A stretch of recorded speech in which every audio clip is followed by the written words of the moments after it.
अगर बस चल गई, मैं आपसे कह रहा हूँ भाइयों, देखो हमारी एक ही रोड है, यहाँ 5-6 हज़ार व्यवसाय कर रहे हैं इस रोड पर। मतलब ये आप सोचें अपने रोजी रोटी को देख करके, अगर यहाँ पर 27 बस चल गई, फिर 127 चल जाएंगी।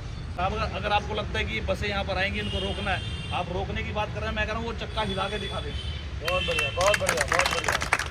लेकिन इसी बीच में जैसे बार बार कहा जाता है भी ई रिक्शा और ई महिंद्रा ऑटो की जो समस्या रहती है, हमारा आपको पूर्ण समर्थन रहेगा, लेकिन उसके लिए एक हम अपनी जो बात है वो भी रखना चाहते हैं कि क्यों रहेगा और क्यों नहीं भी रहेगा।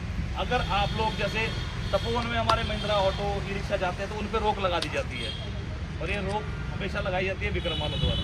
हालांकि बात थोड़ी सी कड़वी है लेकिन सच है।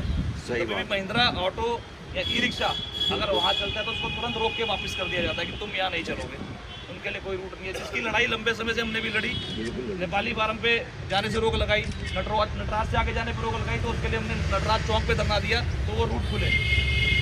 और 3500 गिनती होने के बाद हमें वहाँ जाने से रोक दिया जा रहा है। तो हमारा आपसे ये निवेदन है कि वहाँ जाने पर आप हमें बताएं कि आपको आपत्ति है या नहीं। अगर आपको हमारे वहाँ जाने से आपत्ति नहीं है तो 3500 जो रिक्शा है और ऑटो है ये आपके समर्थन में खड़े हैं। लेकिन अगर वहाँ जाने से आपको आपत्ति है तो हम आपको समर्थन नहीं दे पाएंगे, ये हमारी मजबूरी है, क्योंकि रोजी रोटी आपकी भी और हमारी भी है।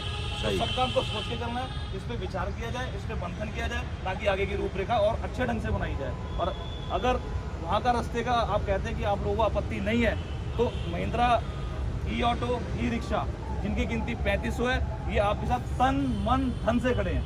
किसी के साथ सबको हमसे क्यों भाई, तुम प्रशासन से लड़ो ना। हमसे क्यों लड़ो? तो आप लोग हैं, गाड़ी तो आप पकड़ लेते हैं महिंद्रा ऑटो, आप लोग पकड़ लेते हैं। अरे वो प्रशासन ने रोक लगा रखी है, ऐसा नहीं करते, इनकी भी रोजी रोटी का सवाल है। अगर हम रोक देंगे, हम कौन है रोकने वाले? ये शासन प्रशासन की बाध्यता होती है। शासन प्रशासन मेले द्वारे में हमें भी रोक देता जी ने बोला, अपने भाई ने, हमारे बड़े भाई ने बोला कि भाई वहाँ पे आप जाते हैं तो ये सरकार ने रोका है, हमने नहीं रोका। तो ठीक है, हम मान लेते हैं सरकार ने रोका है। आप हमें आश्वासन दे दीजिए, अनापत्ति प्रमाण पत्र दे दीजिए कि आपके चलने से हमें कोई समस्या नहीं। कैसे जगह भाई बैठेंगे, हम बैठ के बात करेंगे। बिल्कुल बिल्कुल। जगह भाई हमारा छोटा भाई है, आप अपनी बात रखिए।